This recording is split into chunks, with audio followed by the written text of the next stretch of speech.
Allez, bonjour à tous. Si on parlait aujourd'hui d'une agriculture en plein développement sur notre agglomération, qui utilise le bio et les circuits courts pour répondre aux nouvelles attentes des citadins, on va parler d'agriculture urbaine aujourd'hui avec Florence Duprat. Bonjour. Bonjour. Vous êtes la directrice de l'association Open AgriFood, une association qui a une vocation plutôt pédagogique. Une vocation pédagogique et de rencontre et d'échange entre tous les acteurs économiques de la filière agri-food et évidemment les citoyens. On verra ça tout à l'heure avec vous parmi les actions que vous prenez. Benoît Tholin, bonjour. Bonjour. Vous êtes formateur au lycée horticole, on est encore dans la pédagogie, là. Lycée horticole qui est basé à Saint-Imier dans la vallée du Grésivaudan et vous vous occupez plus particulièrement d'une ferme-école, on peut l'appeler comme ça. Tout à fait, c'est une ferme support pour les apprenants qui viennent se former au métier de l'agriculture et particulièrement du maraîchage. Maraîchage large, on voit une partie assez étendue de la production végétale. Et voilà, on a mis en place une ferme qui ressemble à une ferme, une structure que les porteurs de projets pourraient réaliser Par la suite. Voilà, dans leur installation. Et à côté de vous, lui, c'est pas un apprenti, c'est un professionnel. Oui, on apprend toujours toute la vie, c'est vrai, dans tous les domaines. Laurent Nazelli, bonjour. Bonjour. Vous êtes maraîcher bio dans l'agglomération grenobloise. Vous exploitez les jardins du Fontanier, je crois que ça s'appelle comme ça. C'est cela.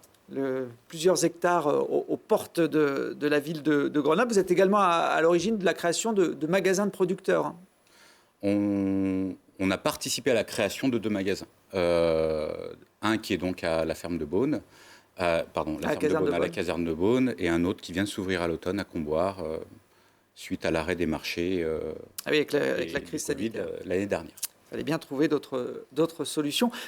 Je la présentais comme bio en introduction, l'agriculture urbaine. C'est toujours le cas ou il peut y avoir aujourd'hui d'autres types de cultures dans les zones urbaines ou périurbaines? Il y a plein d'agricultures différentes. Il y a l'agriculture conventionnelle, il y a l'agriculture de conservation. On a eu des mouvements mineurs qui naviguaient autour de l'agriculture biologique, qui était la permaculture, ensuite le maraîchage petite surface. Aujourd'hui, il y a le maraîchage sol vivant, voilà, qui sont des philosophies, on va dire, des manières de voir les choses. Tout comme il y a eu l'agriculture biodynamique à un moment donné. Donc, on a des tas d'agricultures qui travaillent côte à côte et des gens qui partagent des informations entre eux. Le bio, j'ai envie de dire que c'est une appellation très, très contrôlée. C'est aussi un argument marketing. Benoît, c'est quoi les règles de base pour pouvoir revendiquer cette appellation quand on est producteur? Alors, les règles de base, la première, c'est l'interdiction de produits de synthèse pour traiter les maladies, donc pesticides, herbicides, fongicides, insecticides, tous les produits en cide. Qui sont d'origine, je dis bien d'origine non naturelle, des produits de synthèse. La deuxième, c'est qu'on n'a pas le droit d'utiliser des engrais minéraux pour nourrir les plantes, c'est-à-dire qu'on est obligé de donner à manger au sol et à la vie du sol pour qu'ensuite la vie du sol, elle rende cette nourriture disponible, assimilable par les plantes. Donc ça, c'est une grosse différence par rapport à l'agriculture conventionnelle. Et l'autre, c'est qu'on est obligé d'utiliser des semences issues du bio ou des plants qui proviennent du bio. Il y a aussi une notion d'occupation des sols. On est obligé de faire des rotations de culture. Ça, c'est dans le label. On n'a pas le droit de faire tous les ans au même endroit les mêmes légumes. Et on est obligé, sauf si notre système de culture ne nous le permet pas, de cultiver des engrais verts, donc c'est-à-dire des plantes qui vont couvrir le sol. À un moment où on ne fait pas de culture de rente, de culture lucrative, on va faire pousser des végétaux qui vont produire de la biomasse, capter de l'énergie solaire, et ensuite la restituer au sol pour nourrir le sol. Donc dans l'agriculture biologique, les premières lignes du label, c'est vous devez nourrir le sol, vous devez aggrader les qualités de votre sol. On vous contrôle régulièrement quand on est maraîcher bio sur l'agglo, ou on peut finalement faire un peu comme on veut? Non, 1 à 2 fois par an. Il y a une visite qui est fixe, qui permet de contrôler toutes les factures et vérifier qu'on n'a pas acheté n'importe quoi, par exemple. Et il y a une visite, on va dire, impromptue, au cours de l'année, surprise, voilà, au cours de l'année, et sur lequel il va contrôler que si nous appliquons les méthodes correspondant au cahier des charges. D'accord. Florence Duprat, c'est deux mondes assez différents quand même. L'agriculture urbaine à tendance bio, on va dire, et puis l'agriculture conventionnelle de plein champ qu'on trouve plutôt dans nos campagnes. Alors, c'est deux mondes qui coexistent très bien, mais il ne faut pas prévaloir l'un par rapport à l'autre. L'agriculture conventionnelle est, à mon sens, encore très utile. Et si on ne faisait que de l'agriculture bio, d'abord, on n'arriverait pas à nourrir tout le monde. Et en plus, on a besoin d'avoir une agriculture de plein champ pour éviter la désertification des campagnes. Donc, toutes les agricultures sont nécessaires pour nourrir la population française. Il y a des passerelles quand même, j'imagine, entre ces deux milieux. Je crois que vous expliquez que l'agriculture urbaine, ça sert aussi à sensibiliser une population qui est peut-être un peu déconnectée de la vie rurale d'antan et de les remettre en lien avec ces territoires. Tout à fait. L'agriculture urbaine, je verrais sa première qualité pour moi, ça serait vraiment de permettre aux petits citadins, ou aux plus âgés d'ailleurs, de pouvoir se reconnecter avec les produits de la terre. C'est essentiel pour être bien dans sa vie, d'avoir un lien avec la terre. Et il est important de comprendre comment sont cultivés, comment sont élevés tous les produits bruts qui vont servir à notre alimentation après. Alors avant que ces citadins deviennent peut-être des professionnels, ils sont de plus en plus nombreux, en tout cas, à s'intéresser à ces sujets avec les jardins partagés ou les potagers collaboratifs qui poussent en ville au pied des immeubles. Même les toits s'y mettent, comme l'a constaté Charlotte Faulkner. Cela fait maintenant plusieurs années que sur les toits des nouvelles habitations fleurissent des jardins ou encore des potagers. Sur le toit de cet immeuble récent du quartier Flaubert, les habitants ont planté des fruits et des légumes accompagnés de l'association Cultivons nos toits. Ils sont complètement libres de planter ce qu'ils veulent sur leurs parcelles privatives. Ils se mettent en commun sur les parcelles collectives, donc là c'est vraiment ça leur apprend aussi à se diviser les tâches. Et après c'est à eux d'être autonomes, donc tout ce qui est arrosage, désherbage, paillage en prévision de l'hiver. Le but c'est vraiment pour nous de les rendre autonomes, mais surtout qu'ils se fassent vraiment plaisir, et on n'est vraiment pas là pour fliquer, on est là plutôt pour les aider à réussir dans leur projet de parcelle. Si les toitures végétalisées sont de plus en plus répandues, c'est qu'elles apportent de nombreux avantages, à la fois écologiques et sanitaires. Meilleure isolation, réduction des îlots de chaleur, meilleure gestion des eaux pluviales ou encore amélioration de la qualité de l'air. Sur ces toits, c'est donc avec une approche éco-environnementale qu'on s'occupe des fruits, des légumes ou encore des plantes. On va avoir moins de produits à utiliser puisque du coup on a la capacité de savoir la qualité de la terre qu'on a, qui va nous permettre de choisir aussi qu'est-ce qu'on va y planter. Et bien sûr de laisser une partie des plantes qui poussent sauvages, qui vont favoriser du coup que les ravageurs vont aller attaquer avant d'attaquer les cultures qu'on fait. On va planter des capucines pour qu'elles attirent les pucerons et que les pucerons n'aillent pas sur les tomates ou sur nos fèves, comme on a pu avoir des problèmes comme ça. Et en fonction de certaines associations de plantes, on peut aussi entourer nos cultures d'oignons qui sont des répulsifs à insectes. Et en fait, en faisant certaines associations comme ça, on évite d'utiliser énormément de produits. Ces véritables jardins sur toit participent au concept de nature en ville, mais contrairement à l'agriculture en zone rurale, ces toits végétalisés sont confrontés à d'autres problématiques. L'un des soucis principaux que moi j'ai pu rencontrer sur la culture sur toit, c'est en fait tout ce qui va être propagation de maladies. Il faut se représenter la ville comme étant aussi des couloirs avec le vent qui s'engouffre dans ces couloirs et qui du coup potentiellement va propager une maladie qui peut être à l'entrée d'une avenue. Et sur une avenue qui fait, 8 km, on peut retrouver du coup cette maladie sur tous les balcons de cette avenue. Les toitures végétalisées, un concept qui séduit de plus en plus. Aujourd'hui, 15% des toitures plates accueilleraient de la végétation, soit plus de 10 millions de mètres carrés de toit. Il y a d'ailleurs une obligation maintenant pour les nouvelles constructions de prévoir un espace qui permet d'accueillir éventuellement des jardins ou des potagers. Laurent Nazelli, les plantes sont plus difficiles à protéger en milieu urbain que sur un territoire plus rural ? Sans doute. Une des raisons principales, ça va être que les maraîchers se sont installés autour des villes. On appelait ça les ceintures vertes. Donc c'est de moins en moins vrai avec l'urbanisation des terrains. Et de ce fait, on est plus sensible à des maladies ou des ravageurs qui sont installés chez un collègue qui est à deux villages de notre exploitation. Alors que c'est sûr, si on était en plein milieu de l'Ardèche, au milieu là où il y a moins de concentration. Où il y a moins de concentration, on aurait probablement moins de maladies et moins de ravageurs. Ouais. Maintenant, il y aurait aussi moins de clients. Et il faudrait prendre plus de temps pour aller livrer et consommer du gasoil pour aller livrer les consommateurs. Oui, c'est vrai que les maraîchers de l'agglomération sont vraiment à quelques kilomètres. Vous, le Fontanil, en quelques minutes, vous pouvez livrer, j'imagine, facilement les commerces du centre-ville ou des marchés de la périphérie. Oui, on a la première zone verte en fait depuis Grenoble. Si vous regardez sur le Google, toutes les habitations se touchent. Benoît, les techniques que vous employez, vous apprenez à vos étudiants, on va les appeler comme ça, vos apprentis, elles sont toutes dans la logique de l'agriculture biologique ? Oui, nous, c'est une demande globale des gens qui veulent s'installer. Ils sont tous orientés, quasi exclusivement vers l'agriculture biologique. Et on essaie même d'aller un peu plus loin que ce qui est indiqué dans le label, puisqu'il y a des préconisations, mais on peut toujours faire plus que ce qui est indiqué. Et c'est ce que cherchent aussi les apprenants ou les stagiaires.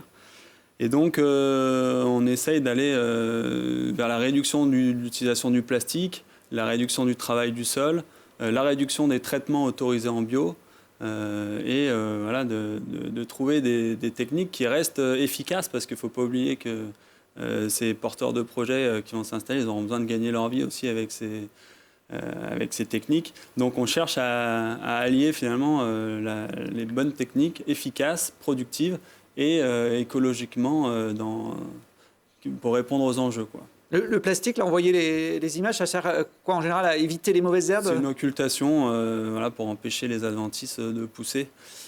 Donc on peut trouver des alternatives au paillage plastique. Il y a des paillages biodégradables qui contiennent quand même une partie de pétrole, on en parlait tout à l'heure avec Laurent. Il y a aussi des paillages d'origine naturelle, à base de champs, ou qu'on pourrait imaginer à base de maïs aussi.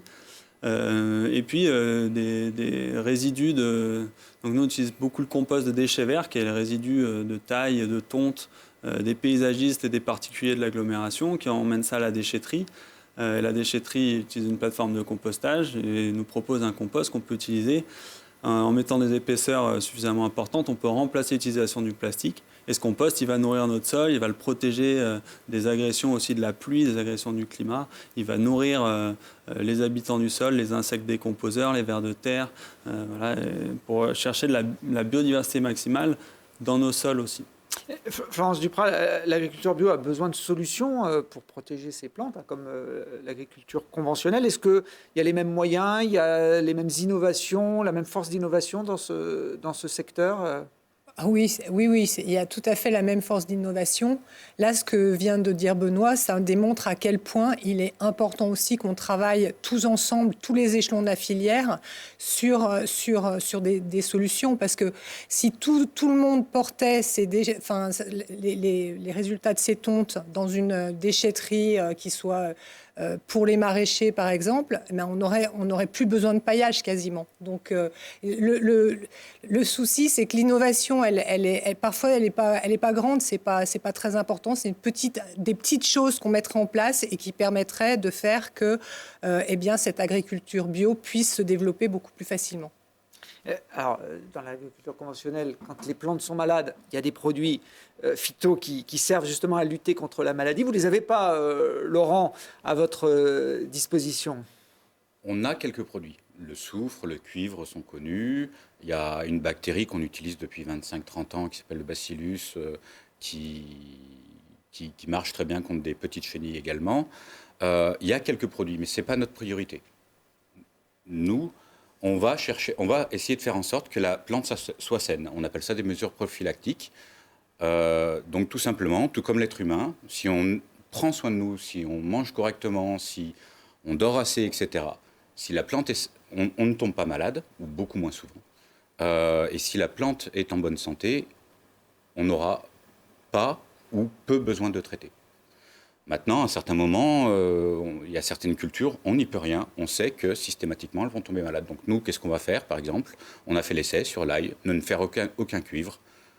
de la rouille qui s'installe dessus, 30% de rendement en moins. Bon, l'année d'après, j'ai fait les 2 cuivres très préventifs dessus, quand ils sont au stade très jeune, de manière à éviter que cette maladie se développe. Elle s'est développée en fin de culture, et j'ai fait avec. Ça vous est arrivé, Benoît, de perdre une culture parce qu'il y a une maladie qui s'installe et en bio, il n'y a pas la solution adaptée? Oui, tout à fait. Du coup, on essaye aussi d'agir sur la semence, sur la variété de légumes qu'on va cultiver, choisir des variétés qui sont résistantes aux maladies. Ça, c'est des premières choses à faire en agriculture biologique aussi, de bien identifier. On travaille aussi sur la résistance de ces variétés aux maladies. Donc en reposant nous-mêmes les semences aussi, on pourrait imaginer à l'échelle d'un territoire de réadapter les végétaux aux contraintes du territoire. Nous, autour de la vallée, on a des sols relativement humides, donc avec une présence de champignons qui est relativement importante. Donc il faut qu'on fasse attention à notre patrimoine génétique des plantes cultivées. Le fait de ne pas traiter également, ne serait-ce que mettre un herbicide sur une plante, celle-ci ne va pas être agressée, du coup elle va être potentiellement moins appétante pour des ravageurs comme les pucerons. Et on ne va pas non plus détruire la faune auxiliaire. Même un herbicide peut atteindre la faune auxiliaire, même si ce n'est pas indiqué sur les bouteilles, les flacons de produits chimiques conventionnels. Et de ce fait, on réussit à recréer un environnement, même en milieu urbain, où des prédateurs, des ravageurs des cultures viennent s'installer assez facilement. Alors, des fois, il y a des ratés. Des fois, les auxiliaires n'arrivent pas assez vite. On les attend toujours avec impatience au printemps, puisque bien sûr, ils arrivent après que les pucerons arrivent. La nature est imprévisible. Voilà. Mais on essaie aussi de recréer un environnement favorable à la vie elle-même. On agit sur tout l'écosystème de notre ferme en mettant des haies à proximité, des bandes fleuries, et puis la vie du sol. Il disait quelqu'un qui mange bien et en bonne santé, et on essaie de faire la même chose pour les végétaux. Plus notre sol va être riche en matière organique, plus il va trouver tous les nutriments dont il a besoin. Il va même changer, le végétal va changer son mode d'assimilation des nutriments, de la forme des nutriments en fonction de la matière organique du sol. Donc on essaye d'aller vers cette direction-là. Et ça ne vient pas de l'agriculture biologique, c'est l'agriculture de conservation des sols qui a fait avancer l'agriculture conventionnelle vers il faut un sol en bonne santé pour des cultures en bonne santé. Et en blé grande culture, ils réduisent les traitements fongicides grâce à des meilleurs taux de matière organique et des blés en meilleure santé. Le bio qui s'inspire des méthodes des céréaliers. Et les céréaliers qui s'inspirent largement aussi des méthodes du bio. Bon, on les trouve, les passerelles entre ces deux mondes, notamment entre les professionnels. Il n'en reste pas moins qu'aujourd'hui, l'agriculture n'a pas une super image auprès du grand public, une image un peu de pollueur qui date sûrement de l'héritage des dernières décennies. Et il y a beaucoup d'exploitants qui vont partir à la retraite dans les années à venir et on n'a pas l'impression qu'il y ait une forte poussée pour la relève derrière. Alors ça fait partie de nos sujets à l'Open Agri-Food. On pense que l'attractivité des métiers de l'agriculture peut se développer dans les prochaines années. Ce métier est en train de devenir à la fois de plus en plus complexe et de plus en plus passionnant. On a à la fois des enjeux d'agronomie, des enjeux de marketing, parce que l'agriculteur, il va de plus en plus vendre lui-même ce qu'il produit, ce qui était beaucoup moins le cas avant. On a des enjeux de communication pour justement... parce que l'image de pollueur, c'est surtout une image de non-communicant. C'est-à-dire que si l'agriculteur explique ce qu'il va faire dans ses terres et dans son métier, du coup, il est bien mieux accepté par la population et on comprend ce qu'il fait. Donc, c'est vraiment un sujet. Et c'est intéressant qu'on en parle parce que je ne suis pas forcément une fan de Julien Denormandie, mais ministre de l'Agriculture, mais il a lancé il y a 2 jours un programme qui s'appelle Entrepreneurs du vivant et qui justement vise à promouvoir tous ces métiers de l'agriculture. Et je crois qu'il va vraiment dans la bonne direction parce que c'est de ça qu'on a besoin pour demain. Les formations agricoles... Est-ce que c'est les dévaloriser de dire que souvent c'était un peu des voies de garage? En tout cas, c'était considéré comme ça par beaucoup. Ouais, malheureusement, oui. Il y a pas mal de jeunes qui se retrouvent en lycée agricole parce qu'on leur a dit que c'était pas bon à l'école. C'était pas bon à l'école et que les métiers agricoles seraient bons pour eux. Et là, en fait, on se rend compte qu'il faut remettre de l'intelligence dans l'agriculture aussi. Donc, il faut Le monde agricole et du vivant est très complexe.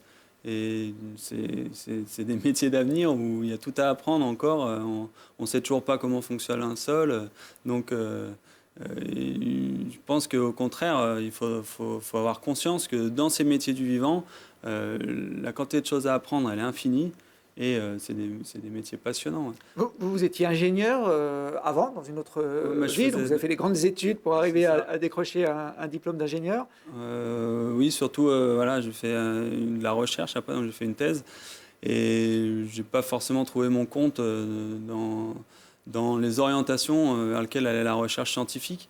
Et finalement, on fait des études sans forcément avoir la passion derrière, et j'ai découvert une passion pour l'agronomie et le monde du vivant, que je vais valoriser mes études maintenant dans ce monde-là.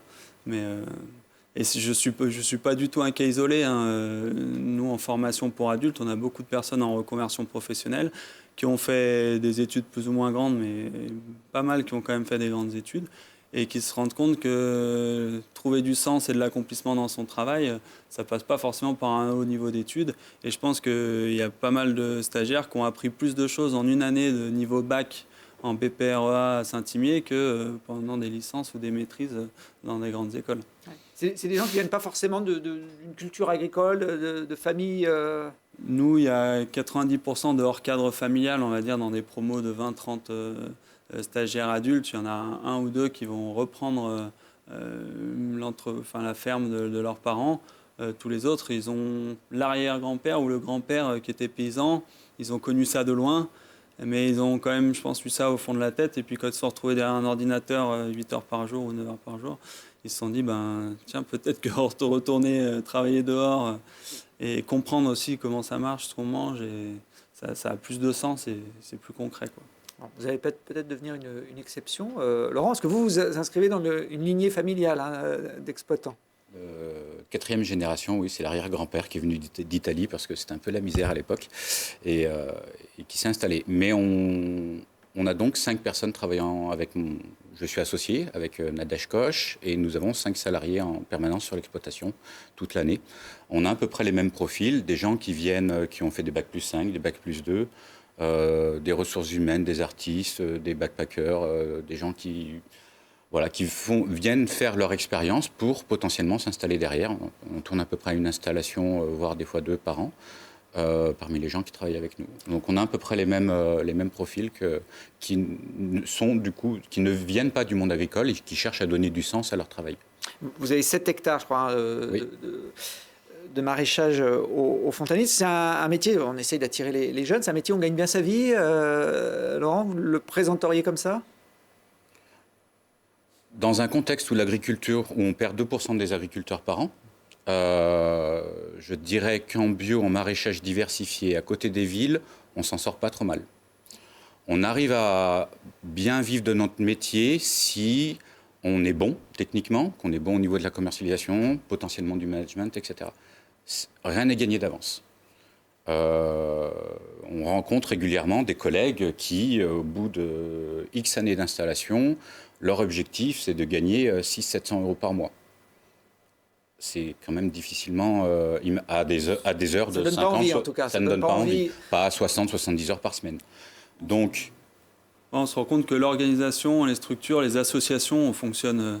Les associations, je dis associations, les GAEC par exemple, ou les regroupements de producteurs ont tendance à s'en sortir beaucoup mieux que les personnes qui ont une ferme en nom propre. Ouais. Mais on peut en vivre. Oui, c'est possible. En tout cas, en maraîchage périurbain, en agriculture biologique. Parce que c'est aussi peut-être un des freins pour inciter les jeunes à s'intéresser à ces métiers-là, c'est qu'on a, en tout cas la communication qui est faite dans les médias, et peut-être aussi du fait de certains agriculteurs, c'est qu'on ne gagne pas sa vie quand on est paysan, Florence Duprat. Ce métier est en train de changer. C'est vrai que jusqu'à une période très récente, on avait du mal à gagner sa vie, et surtout, en étant dans une ferme isolée, on n'a pas de vacances, c'est compliqué, la vie est compliquée. Le métier est en train de tellement changer que ça devient des exploitations, des entreprises, en fait, entrepreneurs du vivant, c'est des entrepreneurs, des entreprises. Et du coup, tous tout est en train de se réorganiser, à la fois les conditions de travail et aussi les conditions de rémunération. Donc ça va évoluer, c'est encore loin d'être le nirvana, clairement, mais c'est en train de bouger. Bon, il y a peut-être un domaine dans l'agriculture, parmi d'autres, qui a bonne presse, bonne cote, c'est le domaine de la vigne. Les vignerons, la France est un des leaders mondiaux, pour ne pas dire le leader mondial dans ce domaine. Alors, c'est pas trop, l'Isère, c'est pas trop la région du vin, on la laisse à d'autres départements, mais quand même, dans l'agglomération, on trouve des vignes pas loin de chez vous, au Fontanil, à Mélan ou à Bernin, dans la vallée du Grésivaudan. Il n'y en avait plus à Grenoble intramuros depuis 40 ans, mais elle vient de faire son retour sur les pentes de la Bastille. On attend maintenant la première cuvée avec impatience. Elle sera bio, évidemment. Le soleil a beau brandir ses plus beaux rayons, le gel est passé avant lui. Et si les plants semblent bel et bien stériles, quelques grappes se présentent ça et là, comme pour prouver que la vigne se plaît sur les coteaux de la Bastille. Et pour confirmer que Laurent Gras a bien fait de rétablir cette culture ancestrale à 2 pas du restaurant familial en 2017. La famille Gras a toujours été agriculteur depuis plus de 120 ans à la Bastille et on s'est vraiment tourné sur la restauration sous l'impulsion de mes grands-parents sur site à la Bastille. Par contre, les vignes, elles, sont restées sur les coteaux jusqu'en 79. Donc 40 ans plus tard, l'objectif c'était de redonner un petit peu vie à nos coteaux et on s'est beaucoup inspiré de ce qui se faisait auparavant avec les anciens. En réintroduisant un tiers de chardonnay qui occupait jadis la plupart des 5 hectares de vignes sur ce terroir qui s'y prête à merveille, comme l'ont confirmé les études de sol.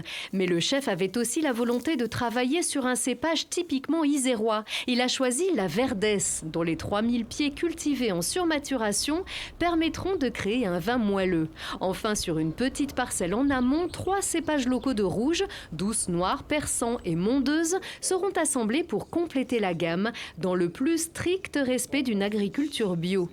C'est le site sur lequel on vit depuis 5 générations, depuis plus d'1 siècle. Donc il n'était pas question de partir sur un projet autrement que bio.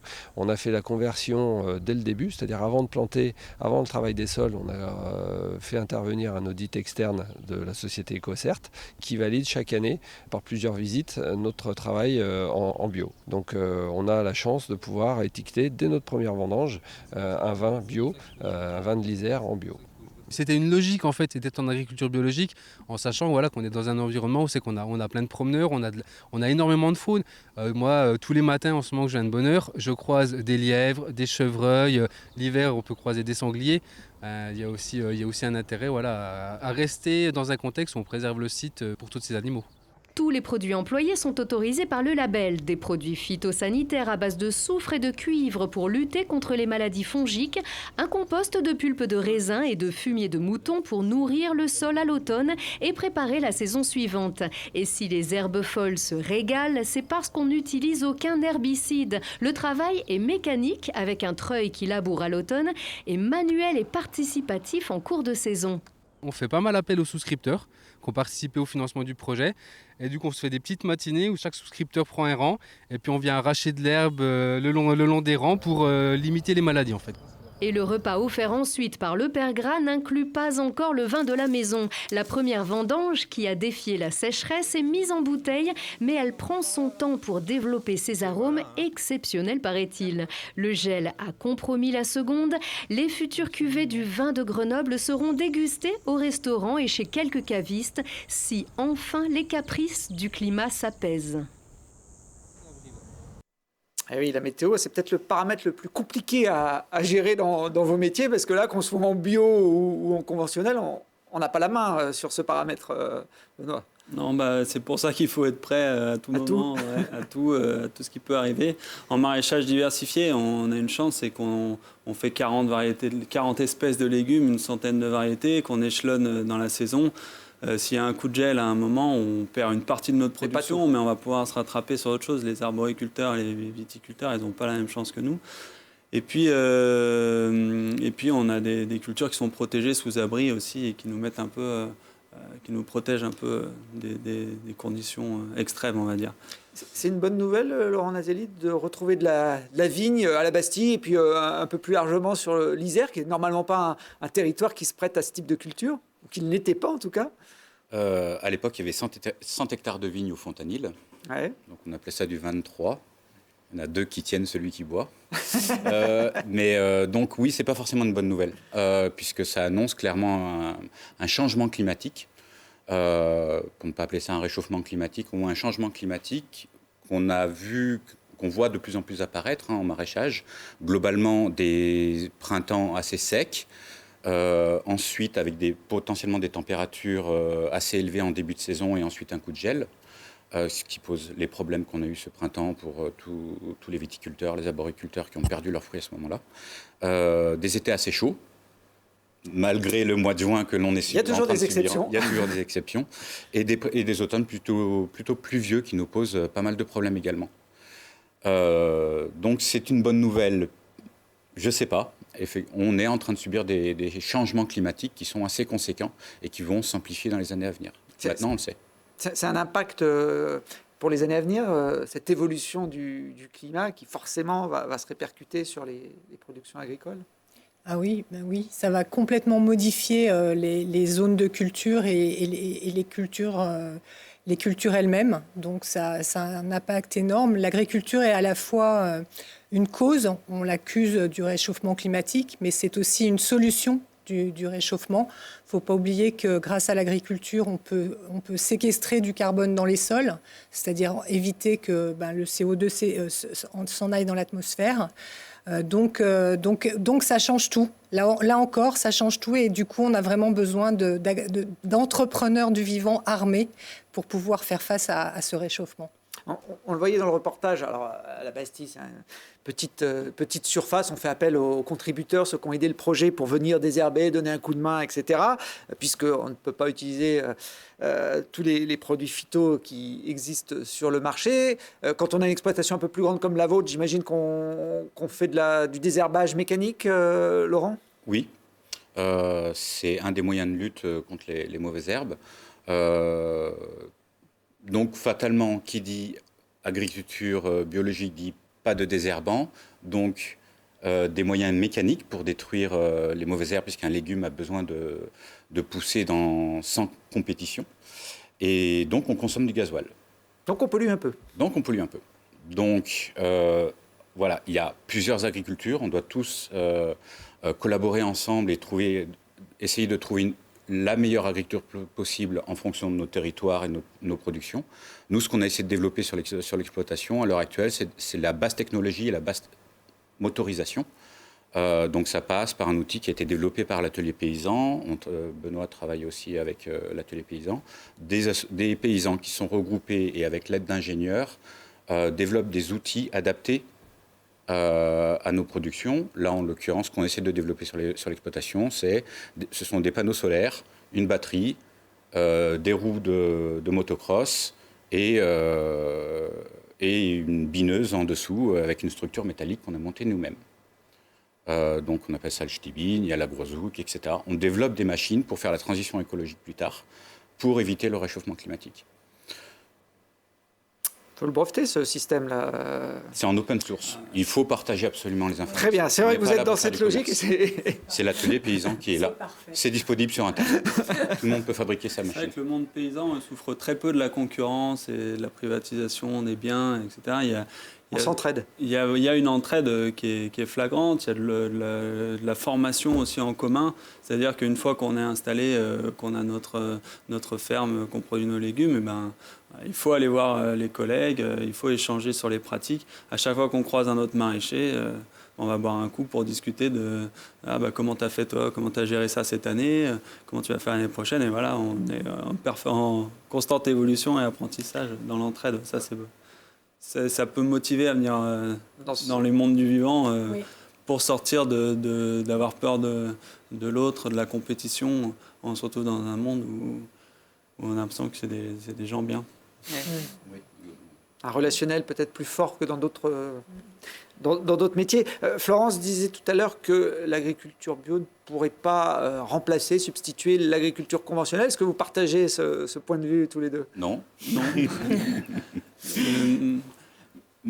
Vas-y, Laurent. Mais pour moi, ce n'est même pas une question, puisqu'on ne parle pas de de tout passer en agriculture biologique forcément. Bah, J'ai choisi ce modèle-là, il me convient, il convient aux productions qu'on est en train de faire. Ce n'est pas forcément adapté à tous les agriculteurs. Et par exemple, on parlait d'agriculture de conservation, donc il s'agit d'avoir les sols en permanence couverts. Quelqu'un qui est en céréales, en agriculture de conservation, désolé, je vais utiliser un gros mot, je vais dire glyphosate, va mettre un coup de glyphosate sur son engrais vert. Pour tout enlever ? Soit pour tout enlever ou simplement pour le ralentir. Et pour ensuite faire en semi-direct, c'est-à-dire sans travailler le sol, donc en économisant du gasoil pour faire pousser ses céréales. Quelqu'un qui est en bio va devoir travailler son sol, biner. Dépenser du pétrole, donc. Dépenser du pétrole, donc. Encore une fois, ça ne veut pas dire que les céréales en bio, c'est mauvais. Ça ne veut pas dire que l'agriculture de conservation, c'est bien. Je ne dis pas que le glyphosate, c'est bien ou ce n'est pas bien. C'est juste, on a besoin de construire une société intelligente, une agriculture intelligente, et qu'il s'agit de discuter ensemble de manière non passionnée. Enfin, si ce n'est qu'on adore la nature. Et tout à l'heure, on parlait de séquestrer du carbone dans les sols. Et pour ça, l'agriculture conventionnelle, en tout cas de conservation des sols, elle est bien plus performante que l'agriculture biologique pour l'instant. Puisque justement, ils arrivent à gérer des couvertures du sol permanentes. 99% de l'année, il y a quelque chose qui pousse.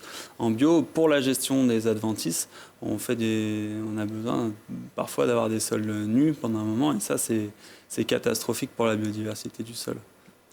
On voit donc un autre exemple de passerelle entre l'agriculture conventionnelle et biologique. Ça, c'est pour les professionnels. Pour les urbains, les citadins, alors il y avait l'exemple des jardins potagers qui permettent aux gens de se remettre ou de se mettre à cultiver au bas de chez eux. Pour les plus jeunes, il y a quelques générations, on avait toujours un grand-père ou un parent qui avait son bout de potager. Ça faisait partie, on va dire, du schéma classique des familles. Ça s'est beaucoup perdu, notamment en ville. Et il y a beaucoup de jeunes qui ne savent pas vraiment comment on fait pousser des fruits ou des légumes, Florence Duprat. Oui, on a développé un projet qui s'appelle Educ Agri-Food, qui vise à faire inscrire dans les programmes de l'école, de la petite section de maternelle jusqu'à la terminale, une éducation à l'alimentation. Et cette éducation à l'alimentation, elle comprend 4 axes. Et un des principaux axes, le premier, c'est réapprendre aux enfants à cultiver, à se reconnecter avec les produits de la terre. Pour apprendre à cultiver, il faut qu'il y ait un petit paddock dans chaque école où ils mettent une plante, ils voient que ça pousse. Ils voient que ça ne pousse pas parce qu'ils n'ont pas arrosé ou qu'il n'y a pas eu de soleil ou ça a poussé puis il y a eu du gel, donc voilà, c'est tout mort. Mais au moins, ils se rendent compte du temps que ça prend pour faire pousser des plantes, et ils se reconnectent petit à petit avec la terre et avec le travail de la terre. Et parallèlement, ils apprennent à nommer tous les fruits et les légumes et les céréales et même la viande, parce qu'ils ne savent pas, agneau, veau, c'est tout pareil, hein, c'est un morceau de viande. Donc, ils réapprennent tout ce que nous, on a appris avec nos mamans la plupart du temps, parce que l'éducation à l'alimentation se faisait à la maison avec les mamans, principalement, qui ne travaillaient pas à ce moment-là, et c'était plutôt le mercredi. Mais là, maintenant, il n'y a plus, et on demande, les parents d'élèves le demandent, les enseignants le demandent, on demande à l'éducation nationale de prendre en charge cette éducation qui est prioritaire pour nos enfants. Est-ce que l'éducation nationale vous écoute, vous entend ? Pour le moment, c'est un petit peu compliqué, mais on ne perd pas espoir et on va s'accrocher. L'objectif, c'est quoi ? C'est que des cours de jardinage fassent partie du programme officiel pour la formation des enfants ? Tout à fait. Des cours de jardinage qui pourraient être dispensés par les employés communaux si les maîtresses ne veulent pas s'en charger ou ne peuvent pas s'en charger. Et aussi et surtout des cours de cuisine, puisque toutes les cantines des écoles, des collèges et des lycées ferment à 14h tous les jours, et que de 14h à 17h, on pourrait faire cuisiner les enfants, leur réapprendre les recettes de base de l'alimentation, parce qu'en fait, on ne sait pas bien manger si on ne sait pas cuisiner. C'est vraiment très important. Quand on voit tous les jeunes qui faisaient la queue devant le Crous au moment du confinement, parce qu'ils ne savent pas mettre un navet, une carotte, une pomme de terre dans une casserole pour se faire une soupe, et que tous les kebabs et les pizzerias, etc., ayant fermé, ils ne savaient plus comment se faire à manger et comment manger, on se dit que c'est vraiment, vraiment important.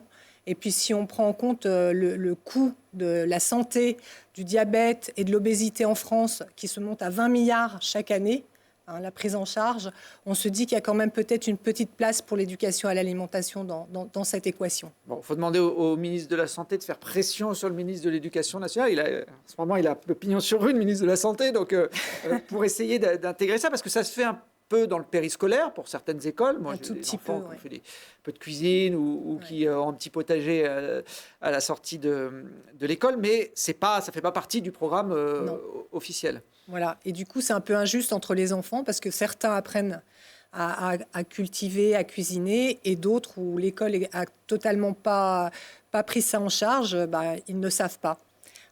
Donc, voilà. On espère qu'Open Agri-Food arrivera à imposer. On regardera si ça arrive, des cours de jardinage officiels à l'école. Je pense qu'on en entendra évidemment parler, mais c'est vrai que c'est quelque chose de la vie quotidienne pour beaucoup de monde, et on va apprendre des fois à l'école des choses, pas dire inutiles, mais qui sont peut-être moins connectées avec notre quotidien du moment. Les lycées agricoles ont aussi, je pense, leur carte à jouer aussi là-dedans. Nous, on a commencé à accueillir des classes de CM1 qui sont venues sur la ferme support qu'on a mis en place au lycée horticole de Saint-Imier. Les lycéens sont venus... les lycéens, les collégiens. Non, même pas, c'était CM1, les écoles primaires. Les écoles primaires, je sais pas comment on dit. Ils sont venus ramasser les légumes, ils ont constitué les paniers pour leurs parents. Donc il y avait les associations de parents d'élèves qui ont commandé les paniers, les gamins sont venus et ils ont vu où poussaient les légumes, ils ont découvert qu'une patate ça poussait dans le sol, ils ont découvert qu'en fait un brocoli c'est une fleur, et voilà, je pense que ça ouvre les yeux, et les interactions comme ça, elles peuvent être multiples. Voilà. Oui. Nous, nos lycées agricoles, il y a beaucoup d'écoles, il y a beaucoup de formations en paysage, et du coup, on essaye aussi de leur montrer la partie productive, on va dire, du paysage grâce à la parcelle. Vous ouvrez aussi votre exploitation, Laurent, à des jeunes qui voudraient... Pour des questions de sécurité, justement, cette année. Et je le regrette. Une machine qui tombe sur un élève, ça peut être embêtant. Donc, tant que l'exploitation n'est pas totalement sécurisée, ça va être compliqué. Puis ça prend du temps aussi.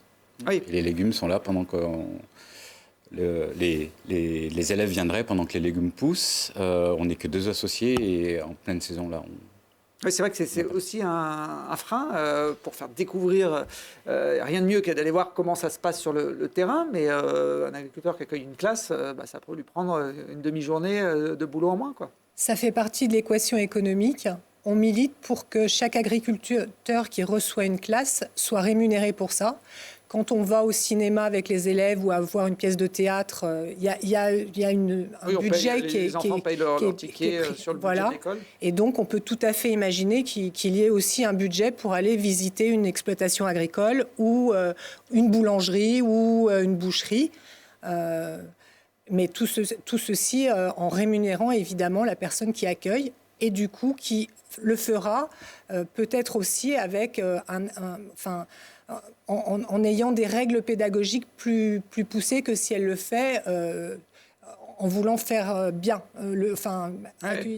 gratuitement. Son job. Voilà. À ce moment-là, en tout cas. Bon, il faudra être convaincante avec les différents ministres que vous allez devoir solliciter pour faire passer toutes ces bonnes idées. Mais... Oui.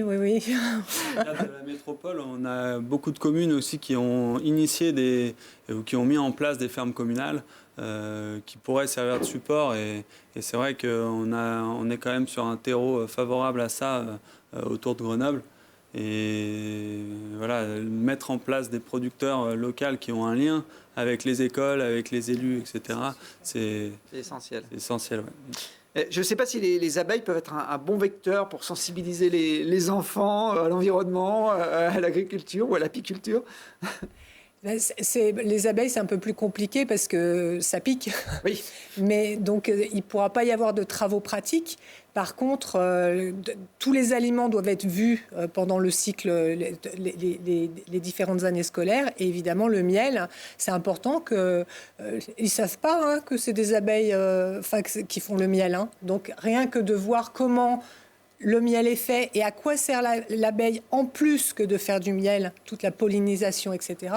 C'est fondamental pour toute personne, je pense, qui a envie pour se débrouiller dans la vie. Voilà, je pense que c'est vraiment important. Ça peut inciter les enfants à remplacer le Nutella par le miel le matin au petit déjeuner. En tout cas, c'est un bon indicateur de la qualité de notre environnement, les abeilles. Alors, si on n'est pas super bien placé sur le vin, l'Isère est le premier département apicole de France. Si on prend en compte le nombre d'apiculteurs déclarés auprès de la préfecture, il y en a 2700. Ils ne sont pas tous professionnels, évidemment, mais Lilian Veillé a suivi l'un d'entre eux, établi à Montbonneau, dans l'agglomération grenobloise. Au bout de 21 jours, voilà, l'abeille, elle grignote la cire et elle sort. C'est son premier jour. Voilà. Elle est partie pour une petite vie. Avec le soleil et les beaux jours, les abeilles sortent de nouveau leurs antennes de la ruche. Une vraie satisfaction pour Benjamin, heureux de voir ses ouvrières enfin s'épanouir après un début de saison très difficile qui lui a fait perdre plusieurs colonies. On a une année assez difficile en apiculture en 2021, puisque les changements climatiques, les aléas pluie, soleil, froid, ont fait qu'on a une très mauvaise année en Isère. L'apiculteur a trouvé son cocon il y a 3 ans à Montbonneau, dans une ferme communale qu'il partage avec 2 maraîchers et à qui il a présenté ses nombreuses abeilles. On pourrait imaginer 2000 abeilles sur chaque cadre, 10-15 000 abeilles dans cette colonie-là. Seulement dans cette colonie, car au total il a 250 ruches qui sont aujourd'hui toutes en bio. On évite des traitements dangereux pour elles et pour nous. On les met dans des zones de butinage adéquates. Où il y a le plus de nature possible, plus de diversité florale aussi possible. Car pour être en bio, Benjamin doit proposer à ses ouvrières une zone de butinage qui comprend au moins 50% d'espace naturel dans les 3 km où elles sortent récoltées. En tout cas pour les femelles, car les mâles ne butinent pas. La reine, elle pond soit des mâles, soit des ouvrières. Et celle-ci qui est au bout de mon doigt, qui est toute grisonnante là, elle vient de naître. Elle a les ailes encore collées. Et tout cela, il l'a notamment appris au syndicat apicole dauphinois, où il est maintenant vice-président. Avec une quarantaine de bénévoles, le syndicat forme chaque année près de 200 apiculteurs, en partant des bases pour ensuite aborder l'élevage des rennes, le respect de la biodiversité ou encore la cuisine au miel. Mais c'est aussi un espace de vente où on trouve de tout. Il y a plusieurs rayonnages et vous trouvez plusieurs produits qui sont nécessaires, soit à la constitution d'une ruche, soit à la fabrication du miel et à la vente du miel. Donc là, ce sont des portes, là on trouve des grilles à rennes, là des cartons pour faire les marchés. Au syndicat, on alerte aussi sur les dangers qui pèsent sur les butineuses. Les récoltes ont chuté de 60% ces 20 dernières années. Et surtout, la mortalité est en hausse. Un tiers du cheptel ne passe pas l'hiver. Et c'est souvent multifactoriel entre les variations climatiques et surtout les parasites. Les abeilles actuellement ont 2 gros prédateurs qui sont les frelons asiatiques et puis les varrois. Donc il y a des traitements qui sont conventionnels, qui sont de la chimie, qui sont voilà. Et puis il y a d'autres techniques, on appelle les biotechniques. Ça passe par des moyens mécaniques, par l'encagement des rennes et tout. Et là il n'y a pas d'intégration de produits chimiques. Avec ses 2700 apiculteurs, l'Isère est le département qui en compte le plus au niveau national. Mais les 40 000 colonies iséroises ne sont toujours pas débarrassées du varroa destructor, en bio comme en conventionnel. Je crois que vous les connaissez bien, les abeilles de Benjamin Dufort, Benoît. Oui, il a mis une partie de ses ruches sur la ferme du lycée horticole. Il ne peut pas la miser en bio parce qu'autour il y a trop de parcelles conventionnelles. Par contre, il peut multiplier ses colonies à cet endroit-là. Par contre, il ne fait pas le miel. Et du coup, nous, on est content aussi d'avoir cette biodiversité à côté, même si c'est une biodiversité gérée. Et puis, on plante des fleurs. On voit les images qui ont défilé tout à l'heure avec les fleurs jaunes. Là, c'est des bandes fleuries qu'on intègre au milieu de nos parcelles. Donc, entre nos planches de culture, on a des zones qui sont dédiées à faire uniquement des fleurs, voilà, pour que les abeilles puissent se nourrir et assimiler le pollen et venir aussi butiner nos légumes qui ont besoin d'être pollinisés, comme les courgettes, comme une grande partie des légumes. Je disais en lançant le reportage que c'était un bon indicateur de la qualité d'un environnement. Alors on parle beaucoup de la mortalité des abeilles, Laurent, mais là, contrairement tout à l'heure au cas des plantes, finalement, elles se porteraient mieux en milieu urbain qu'en campagne, nos abeilles. C'est ce que différentes études ont fait ressortir, effectivement. Ce qui nous fait un peu peur, c'est-à-dire que la qualité des campagnes s'est dégradée par rapport même à un milieu assez contraint comme la ville. Il parlait donc du varroa, qui est un parasite. Il y a d'autres problèmes. Il y a les pesticides aussi, qui sont les j'imagine, pesticides. ouais. C'est la différence fondamentale finalement entre la ville et l'espace rural. C'est pour ça que l'agriculture biologique, puisqu'on parlait de l'agriculture de conservation, mais l'agriculture biologique est intéressante dans bien des domaines, puisque même si certains traitements peuvent être faits, ils sont beaucoup moins agressifs sur l'environnement. Et que globalement, les agriculteurs en bio cherchent à favoriser l'environnement autour de leur exploitation. Ça fait poser d'énormes questions, surtout que les néonicotinoïdes qui impactaient principalement les abeilles avaient finalement été interdits, il y a, je crois, 2 ans, je ne suis pas sûr. Et ils ont, suite à des problèmes sur les cultures de betteraves, On ne trouvait pas de solution alternative. réautorisés, et sans doute que le lobby des sucriers était derrière pour faire en sorte que des néonicotinoïdes soient à nouveau autorisés sur certaines cultures. On sait aujourd'hui, ça a été prouvé, qu'ils ont un impact sur les abeilles. Il y a là aussi des questions à se poser sur comment un produit comme celui-ci a pu être réautorisé à nouveau et quelles ont été les influences pour que ce produit soit à nouveau réautorisé. Ce n'est pas le seul produit, mais essayer, et ça ne veut pas dire que tous les produits chimiques sont mauvais absolument pour l'ensemble de nos sociétés. Il y a toujours une balance bénéfice-risque.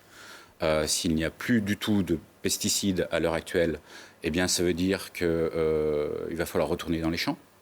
La mère d'un de mes patrons en Suisse, qui avait 70 ans, me disait, grâce à l'arrivée des désherbants, je ne dis pas encore une fois que je suis pour, hein, grâce à l'arrivée des désherbants, moi et mes sœurs, on est sortis du désherbage des carottes.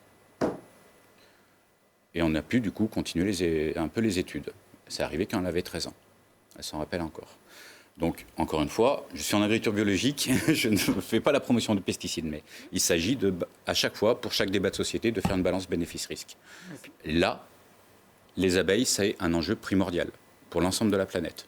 Il n'y a pas que le miel, hein. Il y a effectivement toute la pollinisation qui permet aux cultures de se régénérer d'une année sur l'autre. Ce qui s'est passé pour la réautorisation des néonicotinoïdes pour les betteraves, c'est symptomatique de ce que l'agriculture conventionnelle elle génère comme mot en fait dans les cultures. C'est-à-dire que la betterave, c'est quasiment de la monoculture sur des centaines et des centaines d'hectares. Il n'y a que des betteraves. Il n'y a pas de fleurs, il n'y a pas de haies, il n'y a pas de biodiversité qui va pouvoir réguler la présence d'un ravageur. Ce qui s'est passé là, c'est qu'il y avait des pucerons. Les pucerons ont piqué les feuilles. Les feuilles des betteraves sont devenues sensibles à la jaunisse, qui est une maladie. Et donc, sans cet insecticide qui permet de détruire les pucerons, on perd le rendement. Mais si on réintègre la betterave dans des cycles avec des rotations de culture plus longues, avec des sols qui sont mieux en forme, avec des variétés qui sont adaptées, avec de la biodiversité au sein des parcelles, on pourrait certainement se passer de ce produit et diminuer les pertes de récolte. Donc, c'est ce que vous disiez, Florence, ça va évoluer dans les années à venir. Ces anciens modèles, ces anciennes mentalités héritées des décennies passées, où on se posait peut-être moins de questions sur l'environnement, ça, selon vous, ça va changer radicalement ? Ça va changer, mais ça va prendre encore pas mal de temps. On a eu, suite aux États généraux de 2017, la plus grande réflexion qu'on ait eue sur l'agriculture en intégrant toutes les parties prenantes, que ce soit le producteur, le transformateur, le distributeur, etc. On a eu une rédaction de plans de filière. C'est-à-dire que pour chaque filière, le bovin, l'ovin, le blé, les fruits et légumes, etc., on a demandé aux interprofessions, c'est-à-dire ceux qui chapeautent les filières, de décrire ce qu'ils allaient faire et de donner leurs chiffres et de décrire ce qu'ils allaient faire dans le futur. Et par exemple, sur la betterave, clairement, il y a certainement un nouveau plan de filière à rédiger en se disant comment on se passe des ça, j'y arrive jamais. Vous avez été tous les trois parfaits sur la prononciation. Moi, je m'y risque pas. Comment on s'en passe à 5 ou 10 ans. C'est vrai que du jour au lendemain, c'était impossible pour toute la filière betterave. Mais effectivement, il faut maintenant qu'on ait une vision à beaucoup plus long terme, très stratégique, sur la façon de produire et comment on va le faire, quoi. Voilà. Allez-y, Laurent. Des pertes de productivité, puisque en en faisant de moins grandes parcelles, puisqu'on y aurait inclus des haies, etc., en désindustrialisant des méthodes de production qui sont hyper intensives, on augmente les coûts. Il va donc falloir que, si c'est un chemin pour sauvegarder des abeilles, on va faire un résumé simple, il faudrait que le consommateur accepte de payer plus cher. Et qu'ensuite, les distributeurs, puisque faire du gros, c'est une agriculture, on n'est pas tous en vente directe, ça serait compliqué que tous les agriculteurs soient en vente directe, et que les distributeurs soient réglementés dans la distribution, dans les marges qui sont appliquées, et la nécessité absolue de devoir rémunérer correctement l'agriculteur, et l'agriculture en général, ça fait 30 ans qu'on en parle. Si les produits ne sont pas rémunérés correctement, on ne pourra pas produire de la qualité. Et s'il n'y a pas des contraintes aussi, ça ne poussera pas les gens à faire de la qualité. Mais il faut encore que le consommateur accepte de payer plus cher. Alors, est-ce que vous sentez une tendance, il y a eu la crise du Covid qui a peut-être changé un peu cette approche pour une partie de la population, vous qui développez alors, la vente directe ou en tout cas des circuits courts, hein, je parlais des magasins de producteurs, notamment le Comboire Paysan, qui est le dernier en date, qui a ouvert il y a quelques mois. Est-ce que vous sentez que la population est prête à jouer le jeu, à payer plus cher pour justement améliorer toute une chaîne de production ? Oui, mais ça ne va pas assez vite. On est en retard par rapport à la transition énergétique, on est en retard par rapport à la transition écologique. Bien sûr qu'une partie des consommateurs se sont tournés vers la vente directe, puisque la vente directe, c'est le meilleur moyen d'avoir confiance dans ce qu'on mange, je ne peux pas vendre à quelqu'un quelque chose dont je ne suis pas fier. Par contre, si cette personne habite dans un autre pays, peut-être je serai moins regardant. C'est naturel, c'est la nature humaine. Donc la vente directe, l'agriculture biologique sont des facteurs de confiance que l'on peut avoir dans sa nourriture. Et la crise de confiance à l'heure actuelle qu'il y a envers l'alimentation, on est là, nous au moins, pour pouvoir y répondre. On a effectivement des ventes qui sont assez dynamiques. On est aussi dans un contexte particulier, dans le bassin grenoblois, de personnes qui ont un niveau de vie assez élevé, enfin une partie en tout cas de la population a un niveau de vie élevé. Donc pour les agriculteurs bio en local, c'est assez facile de trouver un juste prix acceptable par le consommateur et qui est rémunérateur pour le producteur. Après, pour nourrir la population, tout à l'heure, Florence disait que si tout passait au bio, on ne pourrait pas nourrir tout le monde à cause des baisses de rendement.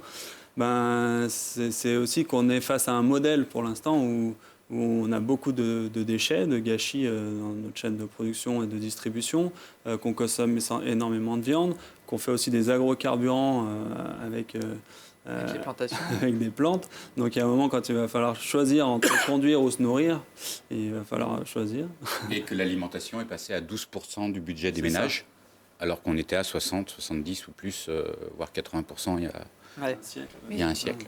Ça risque quand même de changer aussi dans l'avenir, parce qu'on fait de plus en plus le lien entre alimentation et santé. Pendant les 15 dernières années, on avait complètement occulté ce lien-là, et donc on mangeait pour se nourrir, mais pas tellement pour vivre plus longtemps et en bonne santé. Depuis 4-5 ans, les gens commencent vraiment à se dire que ce qu'ils mangent, c'est ce qui va leur permettre de vieillir. Donc du coup, même dans des milieux moins favorisés, on a quand même cette conscience du prix de l'alimentation. Par contre, c'est quand même encore et toujours une question d'éducation, comme le disait Benoît. C'est-à-dire qu'il faut vraiment que tout le monde prenne conscience de ne pas gaspiller, de manger moins de viande. Il y a pas mal de choses qui doivent petit à petit rentrer dans les mentalités pour permettre de payer plus cher l'alimentation tout en continuant à bien vivre à côté, quoi. Oui, ça ne va pas se faire effectivement du jour au lendemain, comme on dit. Vous évoquiez tous les deux les haies bocagères. Ça tombe bien, ça va être le dernier reportage de cette émission. Elles sont de retour. En tout cas, elles essayent de revenir sur le devant de la scène. Elles ont été beaucoup décimées ces dernières décennies, notamment en milieu rural. Mais elles ont une utilité. La nature est souvent bien faite et elle sait, générer des cercles vertueux. On regarde cet exemple donc avec le retour sur une exploitation de haies bocagères, toujours dans l'agglomération de Grenobloise, à Vars. À la ferme aromatique de Vars, pour délimiter la parcelle de terrain, pas de clôture, mais des haies bocagères. Un moyen de créer un paysage tout en servant de brise-vent pour protéger les plantations. Et surtout, elles sont un véritable vivier pour la biodiversité. Les haies servent à la pollinisation, donc c'est quelque chose qui rend les terres beaucoup plus fertiles. Le bien-être animal est assuré par ces haies qui apportent également de la fraîcheur, des coins d'ombrage qui sont nécessaires aux animaux qui peuvent être présents sur l'exploitation. Les haies sont aussi des puits carbone. À l'époque du changement climatique, c'est quelque chose de très intéressant et de très pertinent à mettre en place au sein des exploitations. Et ici, les petites bêtes ont le choix entre les saveurs des essences de toutes ces haies. Là, on a par exemple du cèdre. Ensuite, on a des noisetiers qui sont aussi producteurs de noisettes. Ensuite, on a des chênes blancs. Et plus loin, là-bas, on va pouvoir aller voir un pin. C'est du pin noir d'Autriche qui est aussi mycorhizable. Car en plus, les haies de la ferme aromatique ont une vocation productive. Certaines sont truffières. Et ici, on voit bien que la mycorhize de la truffe est active, puisqu'on a une raréfaction des herbes, comme si on avait mis du désherbant, mais ici, vous êtes sur une parcelle qui est en bio, on n'utilise pas de désherbant. Et c'est la mycorhize de la truffe qui chasse la concurrence, en fait. Donc, on n'a plus d'herbe au pied de la plante, donc ça veut dire que c'est actif, et que certainement que dans quelques temps, il y aura des truffes. Malgré tout, les haies ont été abandonnées au fil du temps avec la mécanisation des exploitations agricoles. Depuis 1950, 70% d'entre elles ont disparu des bocages français. Ça peut représenter des difficultés en termes d'arrivée avec le matériel agricole, par exemple. Ça parcellise les terres. C'est aussi des haies qui demandent un minimum d'entretien. Et pour inciter les agriculteurs à remplacer leurs clôtures par des haies, la métropole grenobloise a mis en place une aide de 40%. Le retour au bon sens paysan, j'ai envie de dire, Benoît. Oui, c'est sûr, de réutiliser du végétal pour rendre plusieurs services, ça paraît assez judicieux, assez logique. Nous, dans les nouvelles techniques de maraîchage, on a tendance aussi à aller vers du paillage organique, d'origine organique. Donc ça peut être, tout à l'heure je parlais de compost, mais ça peut aussi être du déchet de broyat de branches. Et du coup, la haie et l'arbre à l'intérieur de la parcelle peut être une manière d'autoproduire au sein des parcelles ce paillage. Voilà. Alors après, bien sûr, il y a des coûts associés à ça, une complexité du travail qui augmente. Mais voilà, les rôles écosystémiques des haies est plus que prouvé et les plans de relance incitent à la plantation depuis pas mal d'années. Et on voit d'ailleurs le nombre de linéaires de haies augmenter depuis presque 20 ans. Ouais, le gouvernement s'est fixé un objectif, 7000 km de haies d'ici 2 ans au niveau national. Ouais, alors ça, c'est une goutte d'eau.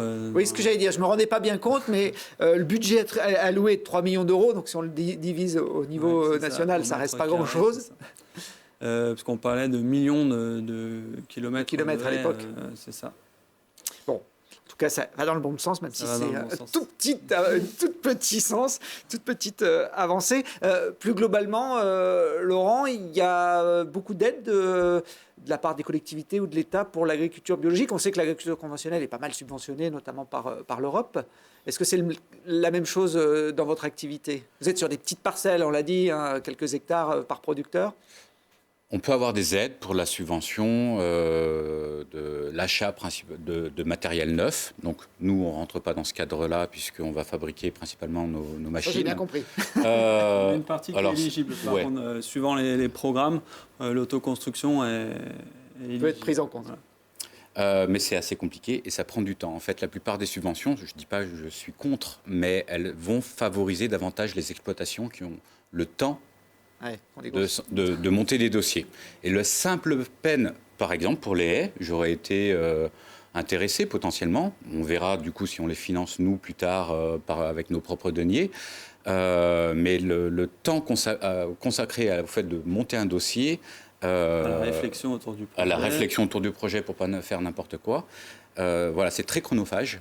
Donc finalement, les subventions favorisent principalement les grosses entreprises. Qui ont du personnel pour administrativement gérer ça. Et même avec notre aide administrative sur l'exploitation, puisque maintenant c'est nécessaire, on s'en sortirait pas sinon, on a du mal. Il y a des subventions, je ne connais pas la PAC, mais pour nous en maraîchage, c'est anecdotique, puisqu'on est à 1 personne à l'hectare et les subventions sont en général à l'hectare. C'est ça, pour une parcelle de maraîchage, on peut estimer avoir 1 000 €, 1 500 € d'aide à l'agriculture biologique des aides PAC. Un entrepreneur sur des grandes surfaces en céréales, c'est à peu près au maximum 300 € par hectare, mais s'il a 100 hectares, ça fait 300... ça fait 30 000. Ça fait 30 000 €. Ça fait beaucoup plus. Et donc, voilà, le rapport de force est un peu disproportionné. Et du coup, il y a une grosse bataille de la Confédération paysanne et du monde paysan en particulier pour revoir ce système d'aide européen et d'arrêter de faire des primes à l'hectare qui tend à augmenter la taille des entreprises, des exploitations. Là, on peut parler d'exploitation. Je parle d'étymologie, mais l'exploitation, cette notion d'exploiter le sol, ça, c'est des choses qui doivent changer aussi. L'entrepreneur du vivant fonctionnerait beaucoup mieux. Et donc, on se bat pour arrêter l'agrandissement de ces grandes fermes monocultures pour retourner à une subvention qui est à la personne qui travaille. Et une personne qui travaille a le droit à tant d'aide, quel que soit son système de production, finalement. Ce serait, en tout cas, c'est ce qui est revendiqué dans le monde paysan. Et à savoir que l'agriculture, malgré ses subventions, qui donc irriguent, les subventions irriguent entièrement l'ensemble du réseau de l'agriculture en général, 2% des agriculteurs disparaissent chaque année. Oui, et la tendance depuis 40 ou 50 ans. Donc voilà, malgré ces subventions-là, c'est toujours un bain de sang. Et donc, il faut peut-être trouver un autre modèle de société pour que les gens vivent de leur métier sans avoir à toucher un chèque de la part de l'État. Ça n'intéresse absolument personne, et les agriculteurs y compris. Oui, on ne travaille pas pour être subventionné, mais pour pouvoir vivre de son...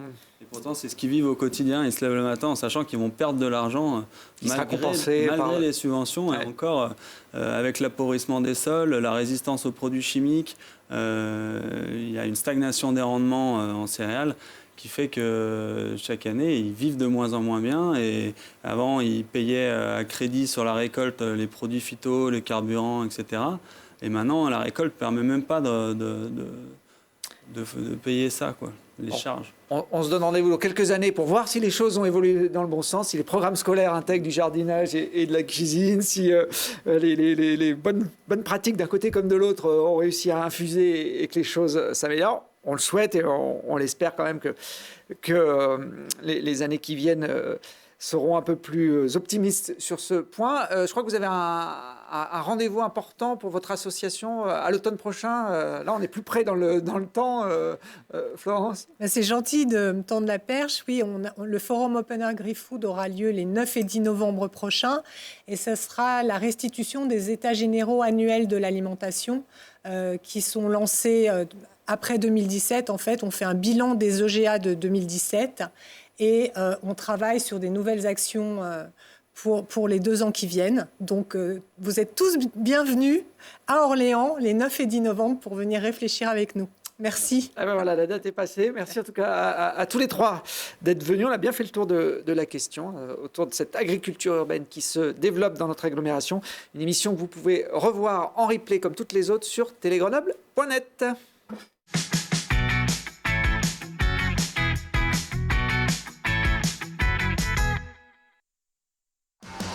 L'entrepôt du bricolage, filiale du groupe Samsé, vous a présenté Si on parlait. Vous avez profité de Si on parlait avec Gilles Trigna Résidence.